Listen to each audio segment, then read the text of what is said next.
Alright, enough time's passed. Hiatus is over. Hello, my name is Gallade, and welcome to the BBR-D League Season 3. We are back after a successful playoff run last season. Hopefully we can get a champion this time.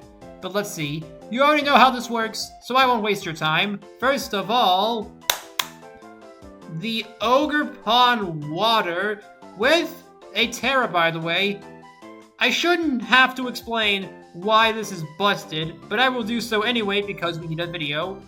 Excellent water grass typing, 2/3 of a core, a SPDF boost on switch and every time, a terrifyingly powerful Ivy Cudgel boosted by Terra Water, and a nice 110 speed tier that can help Ogerpon either sweep or just do whatever it wants to do.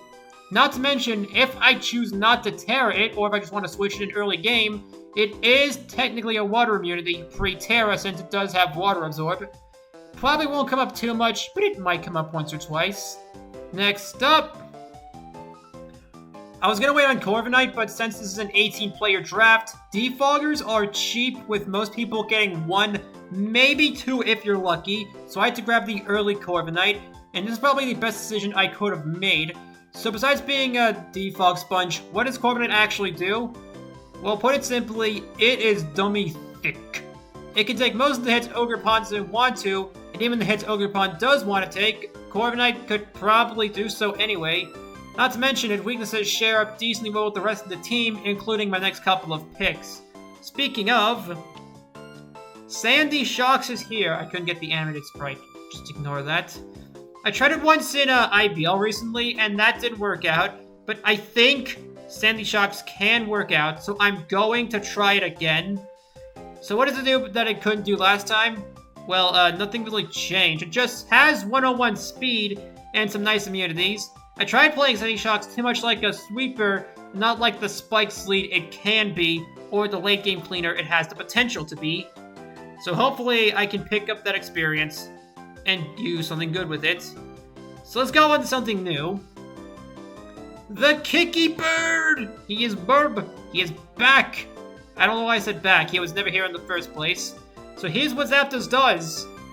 It hits really, really hard.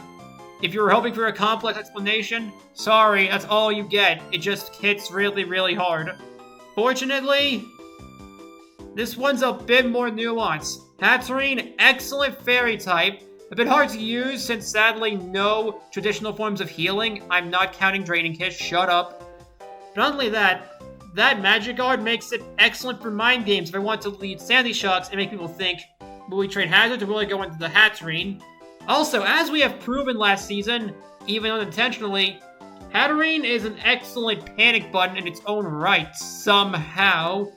Plus its amazing utility between things like Trick Room, Nuzzle, and just overall being an insanely good fairy type. I'm excited to use this thing again, and hopefully we can make better use of it than we did in the last IBL season.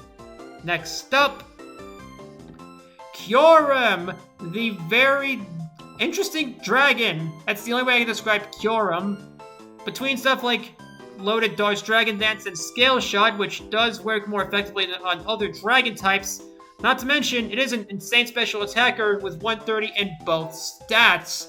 Very few things actually want to fight the Korum head-on. So hopefully, when we combine its special prowess with Zapdos Galar's physical prowess, our team will be unwallable. Next up, if you listen closely, a VGC player somewhere is screaming. So what does Incineroar bring to the team? Well, first of all, it is a fire type. That's obvious. I needed something for the core. But also, it has nice utility, especially in moves like Knockoff, pretty still rare in this gen. I will point it out every time I can. And Parting Shot. That's the main difference why I picked this thing over something like Moltres Galar. Not to mention, the Intimidate can be huge if I want to sit up on something like Korum or Ogerpon if I'm running a set that week.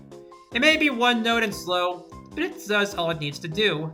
Next up, Glowbro is here. I've used Slow King Galar before, but never Glowbro. Sadly, no chill reception, but it still has the amazing special attack and psychic poison coverage that makes this thing a pain to deal with. Not to mention, we still have Slack Off, so even if I don't have chilly reception. This thing will be consistently healthy and a threat at all possible moments.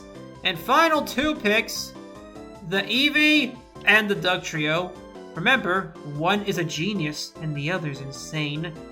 Dugtrio is here to be an item sponge. But chances are, like Korum and Incineroar have their respective checks. But what if those checks could get Dugtrio trapped? Suddenly, you're not so eager to try.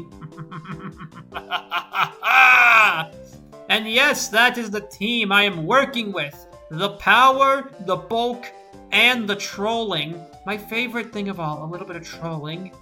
Hopefully this team works out, but let's find out week 1. Ta-ta.